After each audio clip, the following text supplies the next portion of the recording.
Welcome my dear friends. বন্ধুরা, আজ আমরা শুরু করব রেস্ট অ্যান্ড মোশন চ্যাপ্টার, স্থিতি ও গতি। ঠিক আছে বন্ধুরা, শুরু করা যাক তাহলে আমাদের ক্লাস। তাহলে বন্ধুরা, স্থিতি ও গতি জানার জন্য সবার আগে আমরা কি জানবো? স্থিতি বা রেস্ট। রেস্ট, স্থিতি। বন্ধুরা, স্থিতি স্থিতি কাকে বলে? বন্ধুরা, যদি সময় পরিবর্তনের সঙ্গে সঙ্গে যদি কোনো বস্তুর স্থান পরিবর্তন না হয়, মানে বস্তুটি একই স্থানে অবস্থান করে, তার কোনো মুভমেন্ট না দেখা যায়, তাহলে সেই ধরনের বস্তুকে আমরা কি বলবো? স্থির বস্তু। সেই ধরনের বস্তুকে আমরা কি বলবো? স্থির বস্তু। এবং বস্তুর এই স্থির অবস্থাকে আমরা কি বলবো? স্থিতি। তাহলে কি হচ্ছে? যদি সময়ের সঙ্গে সঙ্গে স্থান পরিবর্তন না করে, সময়ের সঙ্গে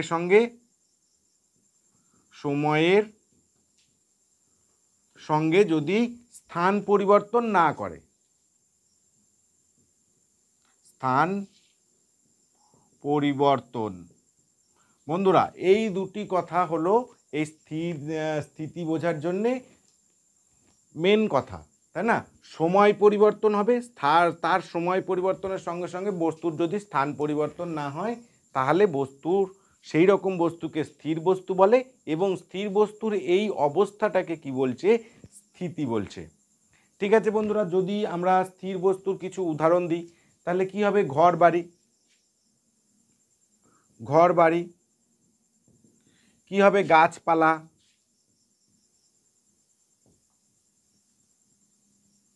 ঘরবাড়ি, গাছপালা, এই সব জিনিসগুলো কি? এইগুলো হলো সব স্থির বস্তু, এবং এদের এই অবস্থাটাকে কি বলছে? স্থিতি বা রেস্ট। বন্ধুরা, এরপরে আমরা কি জানবো? সেটা হলো মোশন বা গতি।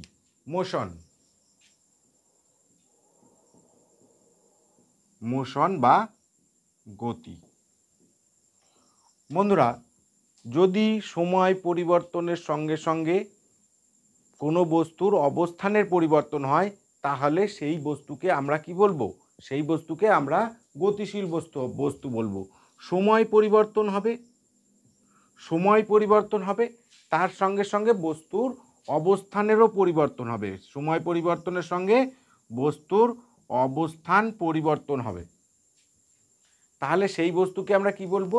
গতিশীল বস্তু বলবো। এবং সেই গতিশীল বস্তুর সেই অবস্থাটাকে আমরা কি বলবো? সেই গতিশীল অবস্থাটাকে আমরা কি বলবো? গতি বলবো। গতি বা মোশন বলবো। গতিশীল বস্তুর সেই অবস্থাটাকে আমরা গতি বা মোশন বলবো। গতিশীল বস্তুর উদাহরণ কি? যেরকম চলন্ত গাড়ি, তাই না? চলন্ত গাড়ি হতে পারে, কোনো পাখি উড়ে যাচ্ছে সেরকম পাখি হতে পারে। ঠিক আছে, এইগুলো হলো গতির উদাহরণ। ঠিক আছে, দেখা যাক নেক্সট কি আছে। বন্ধুরা, এরপরে আমরা কি জানবো? এরপরে আমরা জানবো অ্যাবসোলিউট রেস্ট বা চরম স্থিতি। বন্ধুরা, একটা জিনিস খেয়াল করো, আমরা স্থিতি বলার সময় কি বলেছি? স্থিতি বলার সময় বলেছি যে ঘর বাড়ি, গাছপালা এগুলো স্থির। আবার গতি বলার সময় বলেছি কি? চলন্ত ট্রেনের গতি আছে। তারপরে কি? একটা পাখি উড়ে যাচ্ছে, গতি আছে। সেই রকম বন্ধুরা, যদি গতির আর একটা উদাহরণ হচ্ছে পৃথিবী সূর্যের চারিদিকে ঘুরছে, তাহলে বন্ধুরা পৃথিবীরও একটা গতি আছে। কিন্তু বন্ধুরা, একটা জিনিস খেয়াল করে দেখো, যে আমরা বলছি যে গাছপালা স্থির, কিন্তু যে গাছপালা যে পৃথিবীর উপরেই অবস্থান করে। গাছপালা কোথায় অবস্থান করে? গাছপালা পৃথিবীর উপর অবস্থান করে। আবার পৃথিবী বলছি কি? পৃথিবী সূর্যের চারিদিকে ঘুরছে। তাহলে যদি পৃথিবী সূর্যের চারিদিকে ঘোরে, তাহলে কি নিশ্চয়ই পৃথিবীর উপরে গাছপালা রয়েছে, সেই গাছপালাও পৃথিবীর চারিদিকে ঘুরছে, তাই না? তাহলে গাছপালারও নিশ্চয়ই গতি আছে। কিন্তু আবার যদি লক্ষ্য করা যায়, আমরা বলছি যে পৃথিবী সূর্যের চারিদিকে ঘুরছে, তার মানে সূর্যকে স্থির ধরছি। বন্ধুরা, আসলে কিন্তু সূর্যও স্থির নয়। সূর্য কি করছে? আকাশগঙ্গা মহাকাশের চারিদিকে ঘুরছে। আবার সেই আকাশগঙ্গা আবার অন্য কোনো ছায়াপথে ঘুরছে। আসল কথাই হলো, এই মহাবিশ্বে যত বস্তু আছে, সেই সমস্ত বস্তু কিন্তু গতিশীল, একজন আর একজনের সঙ্গে কিছুকে কেন্দ্র করে ঘুরছে। ঠিক আছে, আসল কথা আমরা যার উপরে অবস্থান করি সেই বস্তুটাকেই আমাদের স্থির বলে মনে হয়। আমরা পৃথিবীর উপর অবস্থান করছি, সেই জন্য আমরা পৃথিবীকে স্থির স্থির দেখছি। হ্যাঁ, আমরা যদি ট্রেনের ভেতরে বা বাসের ভেতরে অবস্থান করি তাহলে ট্রেন বা বাসকে আমরা কি দেখব? ট্রেন বাসকে স্থির দেখব। অন্যান্য বাইরে গাছপালা বা দাঁড়িয়ে থাকা কোনো একটি লোককেও আমরা গতিশীল দেখতে পারি। ঠিক আছে, সেই রকম যদি সূর্যের কোনো একজন লোককে যদি দাঁড় করিয়ে রাখা সম্ভব হতো, তাহলে সেই সূর্যে দাঁড়িয়ে থাকা লোকটি, একজন লোক কী দেখত? পৃথিবী বা চাঁদ গতিশীল, একদিক থেকে আর একদিকে ঘুরছে, যেটা কিনা সম্ভব নয়। তার মানে কি বোঝা যাচ্ছে যে এই যে চরম স্থির স্থির বলে কোনো বস্তু এই মহাবিশ্বে নেই। অর্থাৎ চরম স্থিতি বা অ্যাবসোলিউট রেস্ট বলতে কি বোঝায় সেটা কিন্তু আমরা এখনও জানি না। আসল কথা হলো এই, অ্যাবসোলিউট রেস্ট বা চরম স্থিতি মহাবিশ্বে কোথাও নেই। মহাবিশ্বে যত বস্তু আছে, যা আছে, তারা কারো না কারোর সাপেক্ষে গতিশীল। ঠিক আছে বন্ধুরা, দেখা যাক নেক্সট আমাদের কি আছে। বন্ধুরা, এরপরে আমরা জানবো কি? এরপরে আমরা জানবো অ্যাবসোলিউট মোশন বা চরম গতি। বন্ধুরা, চরম গতি বা অ্যাবসোলিউট মোশন কাকে বলছে? বন্ধুরা, এই মহাবিশ্বে যদি আমরা কোথাও কোনো চরম স্থির বস্তু বা অ্যাবসোলিউট রেস্ট অবস্থা কোথাও পাই, চরম স্থির বস্তু, সেই চরম স্থির বস্তুর সাপেক্ষে অন্য কোনো গতিশীল বস্তুর গতিকে আমরা কি বলতে পারবো? আমরা অ্যাবসোলিউট মোশন বা চরম গতি বলতে পারবো। মহাবিশ্বে যদি কোথাও চরম স্থির বস্তু পাওয়া যায়, সেই চরম স্থির বস্তুর সাপেক্ষে অন্য কোনো বস্তুর গতিকে আমরা কি বলবো? অ্যাবসোলিউট মোশন বা চরম গতি। বন্ধুরা, কিন্তু আমরা আগেই জানলাম যে অ্যাবসোলিউট রেস্ট বা চরম স্থির বস্তু এই মহাবিশ্বে কোথাও নেই, মানে আমাদের জানা নেই চরম স্থির বস্তু আছে কিনা। তাহলে যেহেতু চরম স্থির বস্তু সম্পর্কে আমরা কিছুই জানি না, তাহলে আমরা কি ধরে নেব? অ্যাবসোলিউট মোশন বা চরম গতি বলে কোনো বস্তু নেই। কোনো বস্তু চরম গতি আমরা নির্ণয় করতেই পারবো না, কারণ কি? আমরা অ্যাবসোলিউট রেস্ট সম্পর্কে আমরা সঠিক কিছু জানি না। ঠিক আছে বন্ধুরা, দেখা যাক নেক্সট আমাদের কি আছে। বন্ধুরা, এরপরে আমরা আলোচনা করব রেফারেন্স ফ্রেম বা নির্দেশতন্ত্র। বন্ধুরা, রেফারেন্স ফ্রেম বা নির্দেশতন্ত্র কাকে বলছে, তাই না? বলছে আমরা এই মহাবিশ্বের যদি কোনো একটা বস্তুর অবস্থান নির্ণয় করতে চাই, যে বস্তুটা কোথায় অবস্থান করছে সেটি নির্ণয় করার জন্যে আমরা অন্য কোনো একটা বস্তুর অবস্থানের সঙ্গে আমরা তার সেই অবস্থানকে তুলনা করে আমরা বলতে পারি যে এই বস্তুটা সেখানে অবস্থান করছে। ঠিক আছে, অন্য কোনো একটা বস্তুর কি বলছে, বস্তুর সামগ্রীর সাপেক্ষে আমরা তার অবস্থান নির্ণয় করার চিন্তা করি। যদি আমরা পৃথিবীর অবস্থান নির্ণয় করার জন্য চেষ্টা করি, তাই না? পৃথিবীর অবস্থান যদি নির্ণয় করার চেষ্টা করি, যদি ধরে নিই, তাহলে পৃথিবীর অবস্থান করতে গেলে কি সবার প্রথমে আমাদের সূর্যকে কেন্দ্র করে আমরা পৃথিবী ঘুরছে, এটাই ধরে নিই। এটা আমাদের সূর্য, একে কেন্দ্র করে পৃথিবী একটা বৃত্তাকার পথে বা উপবৃত্তাকার পথে ঘুরছে। ঠিক আছে, তাহলে পৃথিবী এই কক্ষপথ দিয়ে ঘুরছে। তাহলে আমরা কি বলতে হবে? আমরা যে পৃথিবী কোথায় অবস্থিত, না সূর্যের চারিদিকে একটা নির্দিষ্ট কক্ষপথে সূর্য অবস্থান করছে। একটা নির্দিষ্ট জায়গায় না, একটা কক্ষপথ বরাবর সূর্যের চারিদিকে পৃথিবী ঘুরছে। তাহলে কি বলছি, একটা কার সঙ্গে তুলনা করে আমরা বললাম? সূর্যের অবস্থানের সঙ্গে আমরা তুলনা করে বললাম যে পৃথিবী এইভাবে অবস্থান করছে। তাহলে আমরা কি বলছি, কোন নির্দেশতন্ত্র কি? কোনো কিছুর একটা যদি অবস্থান বোঝায়, তাহলে অন্য কোনো একটা বস্তুর সাপেক্ষে তুলনা করে বোঝায়। তাহলে যে বস্তুর সাপেক্ষে আমরা তুলনা করলাম সেই বস্তুটাকে কি বলছে? রেফারেন্স ফ্রেম বা নির্দেশতন্ত্র। এখানে কি সূর্যর চারিদিকে পৃথিবী ঘুরছে, তার মানে সূর্যটা কি? সূর্যটা এখানে একটা নির্দেশতন্ত্রর কাজ করছে। সূর্যটা এখানে কি একটা নির্দেশতন্ত্রর কাজ করছে, এটা সূর্য। সূর্য এখানে নির্দেশতন্ত্রের কাজ করছে, আর এটা পৃথিবী। আমরা পৃথিবীর অবস্থান নির্ণয় করার চেষ্টা করেছি, তাই না? তাহলে পৃথিবীর অবস্থান নির্ণয় করার জন্য কি হচ্ছে, সূর্যের সাপেক্ষে ব্যবহার, সূর্যকে কেন্দ্র করে ঘুরছে বললাম, তার মানে সূর্যের সাপেক্ষে আমরা তুলনা করছি, তাহলে সূর্য এখানে কি একটা নির্দেশতন্ত্র। ঠিক আছে, বোঝা গেল? তাহলে আমরা যদি আরও উদাহরণ দিই, তাহলে কি হচ্ছে, ট্রেন বা মোটর গাড়ি, একটা পৃথিবীর ওপরে একটা কেউ একজন মোটর সাইকেল চালিয়ে যাচ্ছে, পৃথিবীর ওপরে কেউ একজন মোটর সাইকেল চালিয়ে যাচ্ছে, তাহলে কি আমরা মোটর সাইকেলের গতি বোঝাতে চাইবো, তাহলে এখানে নির্দেশতন্ত্রকে, এখানে স্থির বস্তু কি, স্থির বস্তু আমরা কি পৃথিবীকে স্থির বস্তু ধরে নিলাম, তার মানে পৃথিবী এখানে কি একটা নির্দেশতন্ত্রর কাজ করছে।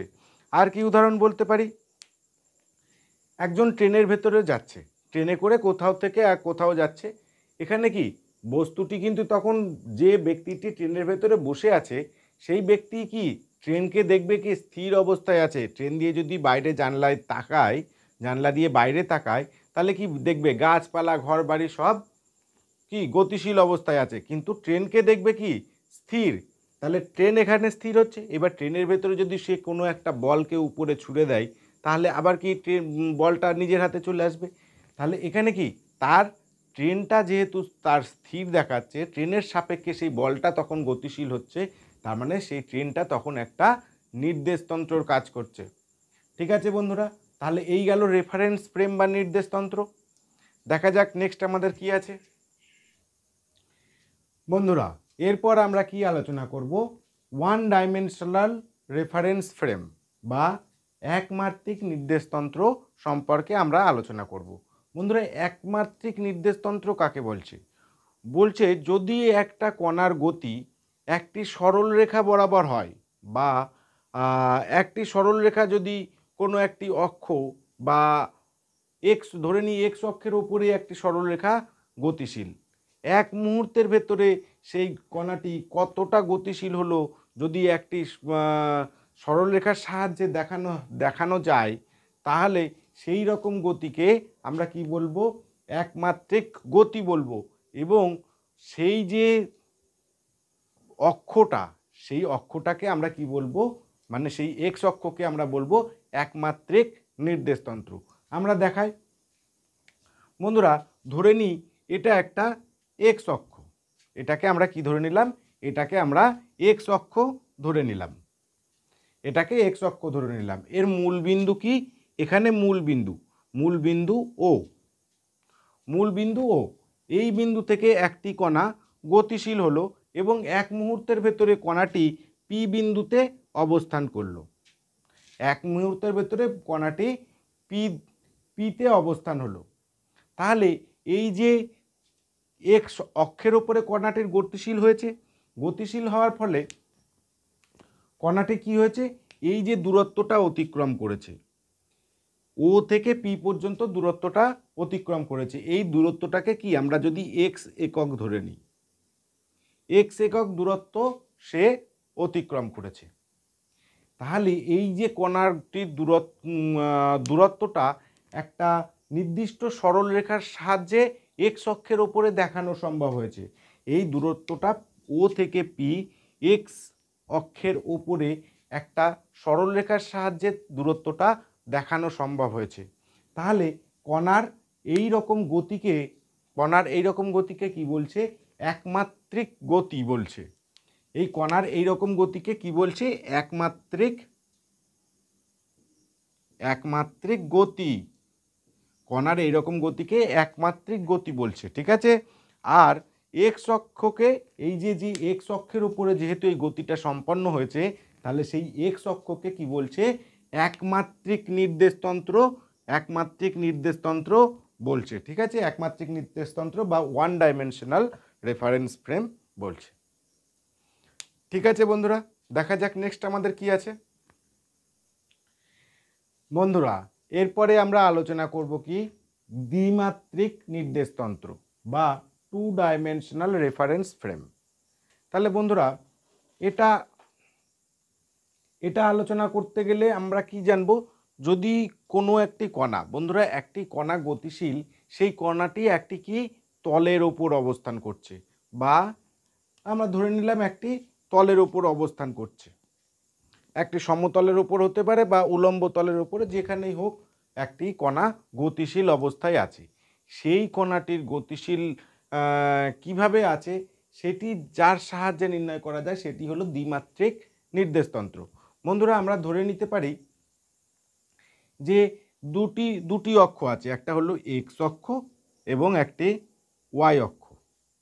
এক্স অক্ষ এক্স, এটা হলো ওয়াই অক্ষ, এবং এটি বন্ধুরা মূল বিন্দু। বন্ধুরা একটি কণার অবস্থান, একটি কণার স্থানাঙ্ক আমরা কি ধরে নিলাম, বস্তুটির যে কণাটি গতিশীল সেই কণাটির স্থানাঙ্ক কি এক্স ওয়াই। তো কণাটির স্থানাঙ্ক হলো যে পি বিন্দুতে বস্তুটি অবস্থিত তার স্থানাঙ্ক হলো কি এক্স ওয়াই, তাই না? তাহলে বন্ধুরা যদি পি বিন্দুর অবস্থান এরকম জায়গায় হয় তাহলে কি হচ্ছে, এইখান থেকে যে প্রথমে এই এক্স একক পর্যন্ত গেল, তাই না, এই পর্যন্ত গেছে এক্স, তারপরে উপরের দিকে গেছে ওয়াই, তাহলে এইখানে বিন্দুটি অবস্থিত এক্স ওয়াই বিন্দুটি এখানে অবস্থিত।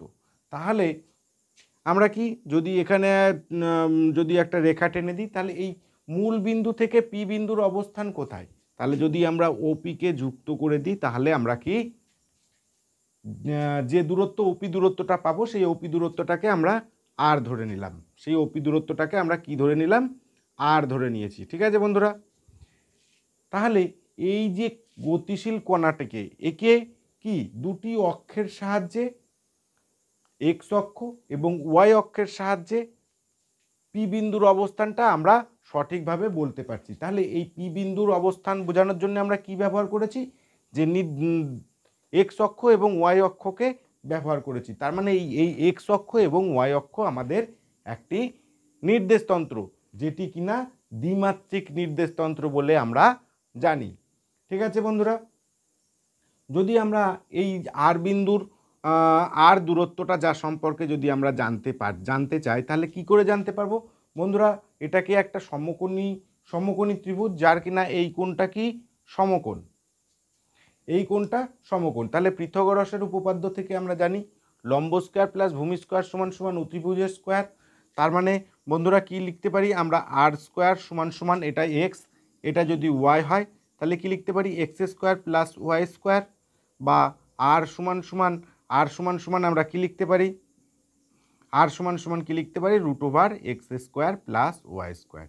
এখান থেকে বন্ধুরা আমরা আর এর মান কিন্তু বার করে নিতে পারি। তার মানে এই নির্দেশতন্ত্র একদম সঠিক। তাহলে এটাকে আমরা কি বলতে চাচ্ছি, এটাকে বলছি আমরা দ্বিমাত্রিক নির্দেশতন্ত্র। ঠিক আছে, যেটি কিনা একটা সমতলের ওপরে অবস্থিত। ঠিক আছে বন্ধুরা, দেখা যাক নেক্সট আমাদের কি আছে। বন্ধুরা এরপরে আমরা আলোচনা করব কি 3 ডাইমেনশনাল রেফারেন্স ফ্রেম বা ত্রিমাত্রিক নির্দেশতন্ত্র। বন্ধুরা এটা জানার জন্য আমাদের জানতে হবে যে কোনো একটি বিন্দুর যদি অবস্থান হয়, অবস্থানটা কি পি, এক্স, ওয়াই এবং জেড। বন্ধুরা দেখো এখানে বিন্দুর স্থানাঙ্কটা এক্স, ওয়াই এবং জেড, মানে বন্ধুরা তৃতীয় একটি অক্ষ জেড এখানে অবস্থিত। তার মানে যদি কোনো একটি কণা একটি ত্রিমাত্রিক স্থানে অবস্থান করে, তাহলে সেই ত্রিমাত্রিক স্থানের অবস্থান যে নির্দেশতন্ত্রের সাহায্যে আমরা প্রকাশ করতে পারি সেই নির্দেশতন্ত্রকে কি বলছে আমাদের ত্রিমাত্রিক নির্দেশতন্ত্র বা 3 ডাইমেনশনাল রেফারেন্স ফ্রেম। বন্ধুরা যদি তিনটি অক্ষ পরস্পরের সঙ্গে সমকোণে অবস্থান করে, যদি তিনটি অক্ষ থাকে,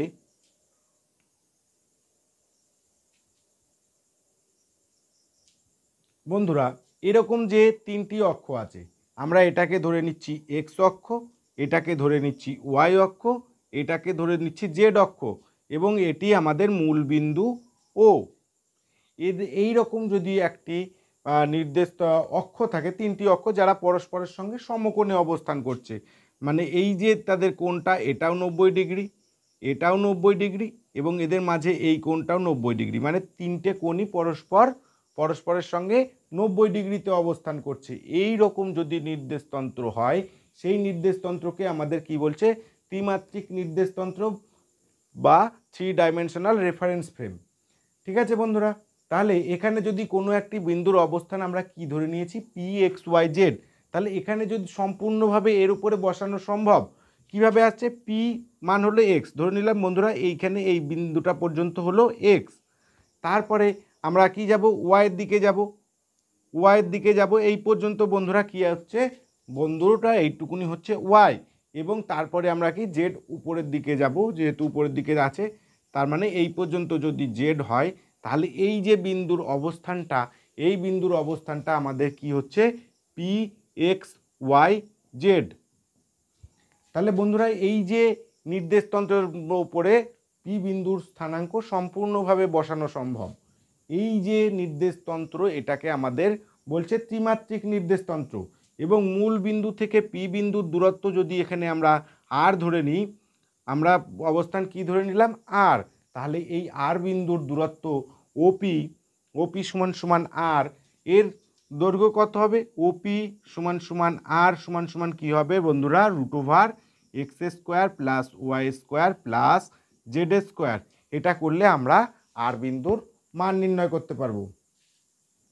ঠিক আছে বন্ধুরা, তাহলে এই ছিল 3 ডাইমেনশনাল রেফারেন্স ফ্রেম বা ত্রিমাত্রিক নির্দেশতন্ত্র। ঠিক আছে, দেখা যাক নেক্সট আমাদের কি আছে বন্ধুরা। এরপর আমরা জানবো কি, পোলার নির্দেশতন্ত্র বা polar reference, polar frame of reference. বন্ধুরা এটি জানার জন্য আমরা কি করব, একটা নির্দেশতন্ত্র অঙ্কন করব। সেই নির্দেশতন্ত্র কি হচ্ছে, একটি বিন্দু, এটা হলো মূল বিন্দু বা মেরু, এটাকে কি নাম দিচ্ছি আমরা, ও বিন্দুকে আমরা কি বলছি, মেরু বলছি, এবং এখানে দুটি সরল রেখা আছে, একটা ও এক্স আর একটা সরল রেখা আছে কি ও ওয়াই, এদের মধ্যবর্তী কোণ বন্ধুরা 90 ডিগ্রি। তাহলে এই যে ও এক্স সরল রেখাকে আমরা, যে এই যে ও এক্স, ও বিন্দুকে আমরা কি বলছি, ও বিন্দুকে আমরা মূল বিন্দু বলছি। তাহলে এই ও এক্স সরল রেখাকে কি বলছি আমরা, ও এক্স সরল রেখাকে কি বলবো, মেরু অক্ষ, কি বলবো, মেরু অক্ষ, মেরু অক্ষ বা কি বলবো, পোলার অ্যাক্সিস। ঠিক আছে, এখানে একটি সরল রেখা কি আছে, ওপি একটা সরল রেখা আমাদের অবস্থান করছে।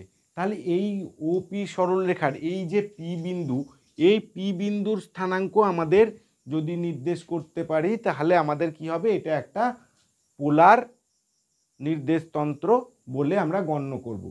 বন্ধুরা এই যে ওকে মেরু বলছি, আর ও এক্সকে মেরু অক্ষ বলছি, এবং এদের মধ্যবর্তী কোণ এই যে পি ও এক্সকে, পি ও এক্স কোণ পি ও এক্স সমান সমান যদি আমরা থিটা ধরে নিই, কোণ পি ও এক্স সমান সমান থিটা, এই যে এই কোণটা আমাদের কি বেরোলো, থিটা। তাহলে বন্ধুরা আমরা এখান থেকে পি বিন্দুর স্থানাঙ্ক অবশ্যই নির্ণয় করতে পারবো। পি বিন্দুর স্থানাঙ্ক কি হবে, এদের যে ও থেকে পি এর দূরত্বটা, ও থেকে পি এর দূরত্ব এবং থিটা দিয়ে আমরা এই পি বিন্দুর স্থানাঙ্ক বলতে পারবো। ও থেকে পি এর দূরত্ব যদি বন্ধুরা আর হয়, তাহলে এই পি বিন্দুর স্থানাঙ্ক কত হয়ে যাবে বন্ধুরা, হয়ে যাবে আর থিটা। ও বিন্দুর এই পি বিন্দুর স্থানাঙ্ক কি হয়ে যাবে বন্ধুরা, আর থিটা।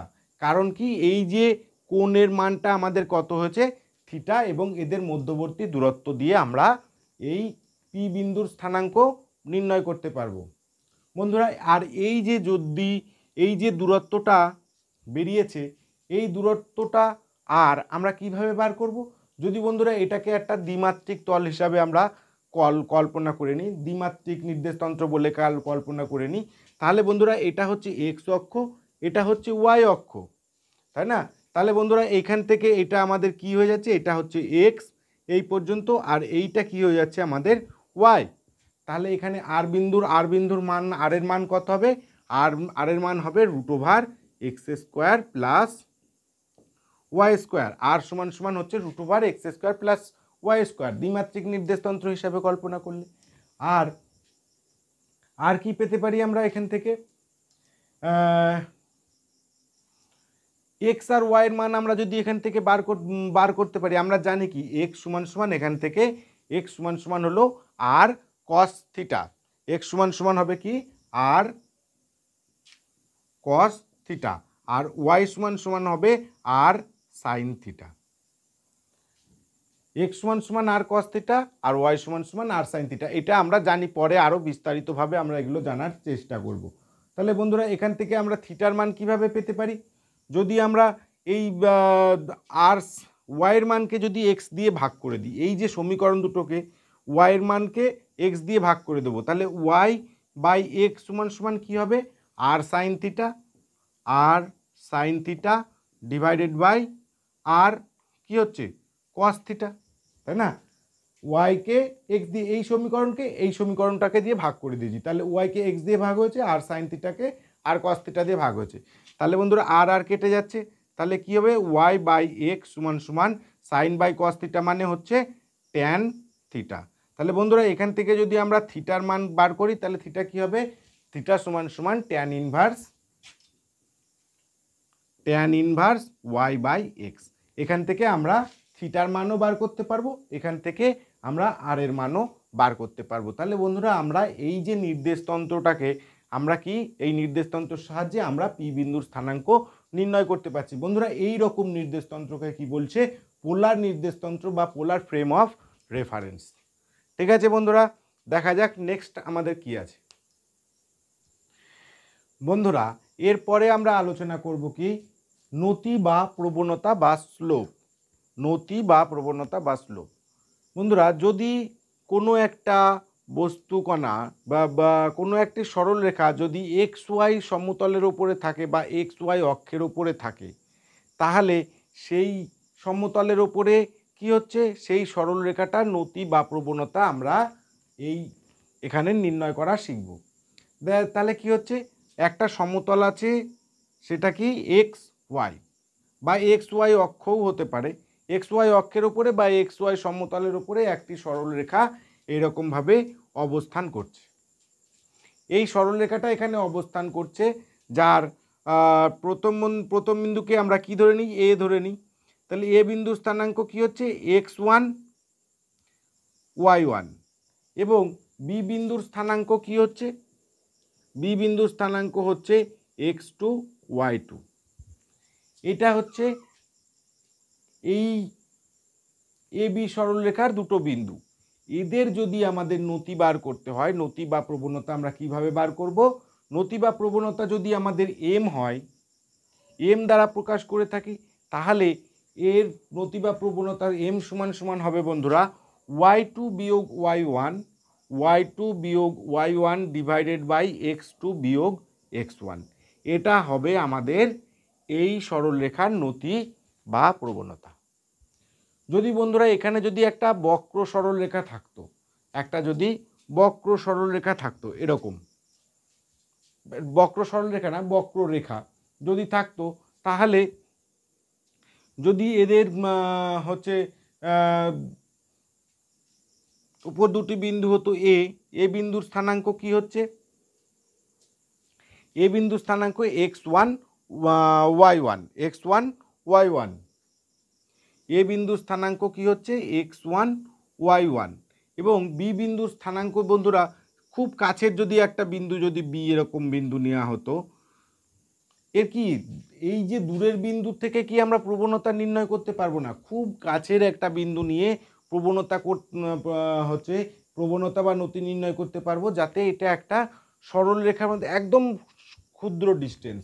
তাহলে কি হবে, এটা ডিস্টেন্সটা কি হবে এক্স প্লাস কি হচ্ছে এটা ডিএক্স, খুব ক্ষুদ্র ডিস্টেন্স। ডিএক্স কেন হলো, যেহেতু খুব ক্ষুদ্র ডিস্টেন্স, এর কমা কি হচ্ছে ওয়াই প্লাস ডিওয়াই। এইটা হবে ওই বি বিন্দুর কি যদি স্থানাঙ্ক হয়, তাহলে নতি বা প্রবণতা কি হবে এম সমান সমান কি হবে এই যে ওয়াই প্লাস ডিওয়াই মাইনাস কি হবে y1 এই বিন্দুটা ডিভাইডেড বাই কি হচ্ছে X plus DX minus of কি x1। তাহলে এইটা হবে এই বক্র রেখার নতি বা প্রবণতা। যদি এটাকে ভাঙা হয়, বিয়োগ করা হয়, তাহলে কি হবে? dy বাই dx হবে কি? এই বক্ররেখার নতি বা প্রবণতা। ঠিক আছে বন্ধুরা, এই ছিল আজকের ভিডিও। ভিডিওটি কেমন লাগলো অবশ্যই কমেন্ট করে জানাবে। আর ভিডিওটি যদি ভালো লাগে তবে লাইক করবে, শেয়ার করবে। আর চ্যানেলে যদি নতুন হয় তাহলে অবশ্যই চ্যানেলটিকে সাবস্ক্রাইব করে আমার পাশে থাকবে, যাতে আমি এই ধরনের ভিডিও আরও আনতে পারি। Thank you so much. আজকের মতো এই পর্যন্তই। জয় হিন্দ।